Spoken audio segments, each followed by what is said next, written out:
7 things to never say to your vet. This is going to be a reaction video to Dr. Andrew Jones. But before we start, who is Dr. Andrew Jones? Don't trust me, Dr. Andrew Jones, this unlicensed veterinarian. Why did he do the air quotation? He is actually unlicensed, so it's not like unlicensed veterinarian, it's unlicensed veterinarian. There's a long story behind this and I'm not actually gonna get into this, but it does have some relevance to the things that I'm gonna show you, so you just need to know who we're dealing with. Some of the things he's saying I'm actually agreeing with, so stick around. You know, there are just some things that are probably better not said to your veterinarian. In some cases, it could just be that you have more an alternative look on healthcare for your dog or cat. Then perhaps more conventional, they're not necessarily going to buy into that homeopathic remedy. Do I agree with what he's saying? Partially. Most veterinarians love evidence-based treatment. Why? Because it's evidence-based. We know that it should work. We have evidence for that. It doesn't mean that because of that, we don't want to try any alternative treatments. But when you bring up homeopathic, I can't even say it without coughing. But when he's bringing up homeopathic medicine, sorry, this is something that can't really be taken seriously. If you don't know, homeopathic remedies are basically water. They take some sort of a toxin and then they dilute it over and over and over and over and over again until it is safe. But technically the water is supposed to remember the original material and then actually work against it. In a nutshell, I'm probably not explaining it the right way, but it is something that was crazy diluted. Thing is that it was diluted so much that if you do the calculation, you usually end up with maybe 1 molecule of the original substance or something like that. So it doesn't actually have any effect, good or bad. The water don't remember shit. And there are just other things that even I experience practicing at a veterinarian are just things that you never want to hear a client say, but you do. Yeah, there are a lot of these things, and I actually also made a video about it myself. Number 1, it's about what you feed. Doc, I heard vets, they don't get much training in nutrition. Like there's no one feeding this stuff, this crappy grain-veiled kibble. Sir, I went to school for 8 years. I know what is best to feed your dog. Probably the biggest point of contention is when you say you're feeding this raw pet food. In general, most veterinarians, they're fairly opposed to feeding anything raw. Of course we do, because it's unhealthy. Just so happened to be, the last video I made was about using raw diets. But what's going on here? On one hand, he's saying veterinarians are not getting enough training during their vet school, during their 8 years of schooling. And by the way, that's true. We don't get a lot of nutrition courses and stuff like that. I wish we did, but we don't. Who does? Veterinary nutritionists. Those are veterinarians that went into a specialty training and studied many more years just veterinary nutrition. That's all they did. And guess what they say? They also say that raw diets are risky, unhealthy, and don't really have any benefits. Not to mention that he also used to be just a regular veterinarian. He is not a veterinary nutritionist. So why would his recommendation about diet is different from any other veterinarian's recommendation about diets? If you've done your own research, your dog is doing well on a raw diet, you're happy with your choice, probably best just to leave that one out. These are all bad things to do. One, the fact that your dog is doing well now, or maybe you even had a dog that was on a raw diet for his entire life, that's anecdotal science, if you can even call it science. It doesn't have any meaning. You need to look at bigger numbers in order to know if something is effective or if something is dangerous. And when we do look at those numbers, raw diets are dangerous. That's also the same reason people don't eat it. Not long ago, there was a very big recall because of raw diet that was contaminated with the bird flu, if I remember correctly. And that's something that would be very unlikely to happen with commercial cooked diets because the heating process kills things like most of those bacteria and most of those parasites. And of course, viruses. The second thing that he said that you definitely shouldn't do is not telling your veterinarian that you're feeding raw diet. And then when your dog gets sick, what then? Your veterinarian doesn't have a critical part of your dog's history and doesn't know what tests to run, doesn't know what treatment to offer you. And I know that those people will be exactly the clients that go and complain that the vet didn't even find the cause. Yeah, of course not. You're lying to him. You're hiding important information and gambling with your dog's life. So sorry, this advice, horrible advice. Number 2, telling your vet you don't believe in vaccines. Ma'am, there has been extensive studies done showing the safety, the efficacy of vaccines. Which is The true. benefit of vaccines True? far, far, far outweighs the risk of vaccines. Definitely And true. Any of the reported or supposed side effects, those chances of that ever happening to your dog or cat is virtually nil. The best way to protect your dog or cat, you need vaccines. I wouldn't say it's the best way, it's definitely the easiest way. And all the other things that he said, I would remove the quotation marks again from the things that he was using those air quotations. Vaccines are, generally speaking, safe. Vaccines should protect your dog or your cat or your ferret or your cow from very lethal diseases in many cases. I've been a veterinarian for over a decade, for something like 13 years. I saw and vaccinated thousands, probably, if not tens of thousands of dogs and cats by now, and horses, and maybe saw one severe reaction that a dog really had, like an anaphylactic reaction, like a shock reaction because of the vaccine, which, by the way, can happen in people too, and can happen because of things that the dog comes in contact with outside in the environment, or sometimes even the food and stuff like that. More commonly, and still not very common at all, the side effects of vaccines will be some weakness, some lethargy, and maybe the dog is going to be, or the cat is going to be a little bit sensitive where the injection was given. But on the other hand, sadly, I saw a lot of cats and dogs that were not vaccinated and died from preventable diseases. Diseases that are still very common, and you just don't know if your dog even came in contact with it or not, because, viruses and bacteria, you can't see them. You don't know if another dog or cat was there before and the area is contaminated. Right? Clearly, they do have risks. There are side effects. In some cases, the side effects seldom happen, but they do happen. When they do happen, they can be extremely serious. There are extensive studies done now showing the duration of immunity. It lasts so much longer than most of the current veterinary vaccine protocols. But that being all said, your veterinarian can make suggestions, but ultimately it's up to you to choose whether or not your dog, your cat, gets this vaccine. Let's start with the end. Yes, it's your choice. We can't force you, except for one thing. The rabies vaccine, that's not your choice. It's mandatory in most states. Why? Because that's a zoonotic disease. That's a disease that can be transmitted from your pet to people.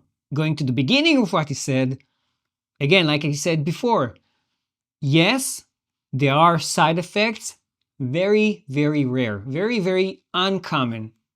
In my opinion, not a reason not to vaccinate when you can prevent diseases that can even kill your pet. Regarding the efficacy or the level of antibodies that remain in your pet's blood, yeah, that's true. More and more studies are coming out showing that the vaccines might be more effective than we thought they are, but not enough. So it's not like we have enough data to support changing the protocols. For some of the vaccines, there are alternatives that you can actually do, sending blood work, or I think that nowadays there are even in-house kits that show you the level of antibodies for a specific vaccine, and if they're high enough, then technically you don't have to vaccinate your pet. But most people choose not to do them for two reasons. One, they're much more expensive than vaccinating, and two, because they're still not really standardized. I mean, we still don't know for sure for many of these vaccines how high the antibodies need to be in order for the animal to actually be immune. A good example for this is the rabies vaccine. So many countries in the EU, in the European Union, and other countries around the world will require a pet that's traveling into their territory to have not just the rabies vaccine and a microchip, but also a titer test, something that shows how many antibodies are in the system, meaning that the vaccine is actually effective and created enough antibodies in case they do get exposed to a rabid animal. The United States is different. They actually don't require a titer test in order to bring a pet into the US. They do require the rabies vaccine, but not the titer test. Why? Because even if we see an animal that has high levels of those antibodies, it doesn't necessarily mean that it's enough. And it's probably also very different for different animals. So one animal might need a higher titer than another one to fight off those diseases that we vaccinate against. So it is your choice, but you should definitely see what happened to pets that are not vaccinated against different things, including parvo or distemper, or even leptospirosis, which is an animal that's also zoonotic, and people can get it from their pets or give it to their pets and even die from it. And it's a very painful death. I personally feel you're generally better off just not bringing it up, right? If you're not ready to go into this long-winded discussion with your veterinarian, your choice versus their suggestion, just be comfortable with your own choice. And by the way, she's no longer getting any vaccines. In this case, it's probably not gonna work because your veterinarian is definitely gonna offer you to vaccinate your pet. Not vaccinating against rabies is against the law. It's not your choice. It's a public health concern, and it's your own pet's health that you're putting here at risk. Number 3, Doc, I'm not going to be giving my dog any heartworm medication this year. Once again, you need to look at the risk of heartworm in your area. Perhaps you live in an area where I live, where the heartworm risk is virtually zero. Then clearly, in my opinion, you don't need to be given this. But there are many veterinarians that feel pretty strongly that you are crazy, and if anything, you're being a bad pet parent by not giving your dog a heartworm medication. Yes. Regardless of where you live. So you're probably just better off not discussing, not giving heartworm meds. Again, you don't have to do anything, but by not discussing, by not giving all the information to your veterinarian, you're affecting the vet's ability to diagnose and decide what tests are needed and what risks your pet is facing. Because, for example, you might think that you live in an environment that doesn't have a lot of heartworm, but in fact, it might have more than you think. Because us veterinarians, we know those numbers better than most clients because, we see those sick pets that are coming to us. Having said that, if there's no risk of transmission of the heartworm in your environment, ask your vet. They might say, no, we haven't seen any cases ever, except for maybe pets that traveled from different areas, and they might be on the same page with you. Me personally, I don't force anyone to give the heartworm medication. I will say that the heartworm medication is beneficial not just against heartworm. It's actually good against all kinds of other roundworms that your dog might be exposed to in every environment. And most of the heartworm medications are based on something that's been around for many, many years, and we actually know that is very safe for most dogs. Not all dogs. There are dogs with a specific mutation that might actually be sensitive to this medication, but most dogs tolerate it very well. Yeah, if you're in an environment that definitely doesn't have heartworm, you don't have to give the heartworm medication. But make sure your vet knows about it, because if things change, they're going to be the first ones to know and recommend that you might need to start giving the medication now. Number 4, you telling your vet like what drug to give, what tests to do. This is something I had in practice. There are many people, they're pretty darn smart. I mean, I think my dog has this, I think my cat has that. Sometimes they're too smart. Flavulin. But you're way better off to bring this up in a respectful way. In other words, you're not telling your veterinarian, this is what my dog has, this is what my cat has, give me the meds. You are working with them. So much better way to have a long-term healthy relationship. Yes, I completely agree. I have clients that are so smart, and they do the research and they know where to look for that information and what to avoid. And they come to me and say, do you think that maybe my dog or my cat have this and this and this, has this and this and that? Do you think we need to do this test? And I tell them what I think. And we find the best thing that both of us agree on. We decide together what kinds of tests we want to run first and what kind of treatment we want to start with. If they're insisting on doing something that I don't agree with, I will let them know, and I will write in the record that something was done against medical advice. But in most cases, everyone is really happy when we have this discussion. It's a whole different story when someone comes to you and starts giving you commands. That's not gonna work. What I don't understand about what he just said is how come all of a sudden you should have an open communication with your veterinarian when for other things he just said don't tell your veterinarian anything. No, you should have an open communication about everything, the things that you want and the things that you don't want. Number 5, and you would not believe how often this happened. Doc, my dog, she's like 11. I've decided to move. Can't find anyone else really to adopt her. Can you just euthanize her? Yes, really, and I had this happen several times in veterinary practice.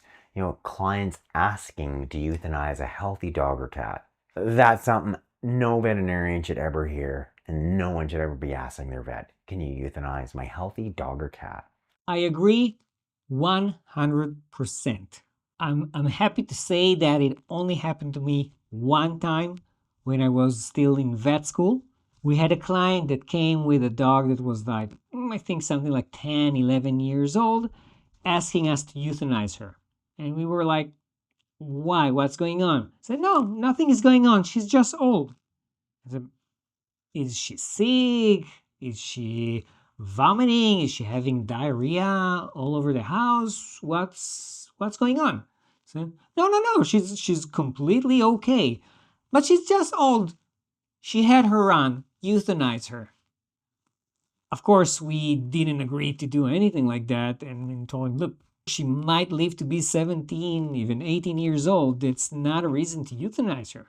So he said that he's just gonna go drive somewhere and throw her in the middle of the forest or on the side of the road, basically trying to force us into euthanizing her. So yes, I agree. Never ask your vet to do something like that. Number 6, you know, if you really cared about pets, doc, you do this for free. I understand that veterinary fees have rapidly escalated. Veterinary care, in some cases, it really is out of the range of many people. The average veterinary salary is generally below normal of most other professions. You got veterinary graduates graduating with excessively high student debt. And most vets that I know, they went into the veterinary profession because they loved animals. If they were going in it financially, they would have chosen another one, not veterinary medicine. It's never a reasonable thing to say to any veterinarian. Yeah, I also agree with this statement completely. You know which ones are the veterinarians that make the most money? The veterinarians that don't work in the profession, the veterinarians that go and work for pharmaceutical companies or research or stuff like that. And not even then. An average veterinarian makes about the same as probably a nurse practitioner, probably even less than most nurse practitioners. And I'm not complaining. It's still probably more than many other professions, but when you compare the amount of debt we have after vet school, and when you compare the time it takes us to become vets, and when you compare the stress that this profession has, then monetary speaking, not worth it. Will I choose any other profession? Never. Do I drive a Lamborghini? Definitely not. Until recently, I had an old used Fiat 500 that died. Number 7, Doc, I'm going to treat this naturally. I saw this guy on the internet. He's got a whole bunch of like awesome videos. He's showing me Awesome. how I can clean my dog's ear and what like home remedy I can use to treat the yeast infection. This one, it's pretty darn touchy subject, and most veterinarians, they're not super fond of people on the internet offering free veterinary advice for dog and cat parents. The problem is not that it's free. The problem is that when we need to choose between something that's proven to actually work and a home remedy, we'll choose something that actually works, that have scientific data that proves that it works. Not long ago, I had someone come to me with a dog with allergies, was already diagnosed with allergies, and they saw online that doing a mixture, maybe even this guy told them that, but they saw that doing a mixture of vinegar and coconut oil and lavender is gonna cure the dog. Guess what? It made things even worse. Now, what frustrates me is the fact that someone claims that there are all kinds of remedies and stuff like that that are so effective, and I don't know, we veterinarians just hide them. I can tell you, we don't really make any money on selling those products, or not a lot of money on selling those products. Also, if there was a chance, or at least a big chance, that the products that we're using can actually cause more harm and not be effective, why would we use them? Do you think that any client would use something that we give them and would make things worse every time they come to us and will continue coming to us? No, nobody's that stupid, right? And also, when he's saying natural, what exactly does that mean? What's the definition of natural? Natural doesn't necessarily mean healthy. Onions and garlic are natural, but they will kill your dog. I will say that there's a lot of poor quality information on the internet, but some people have more credibility than others. I'm hoping I'm one of them. Are you one of them? Again, remind me who you are?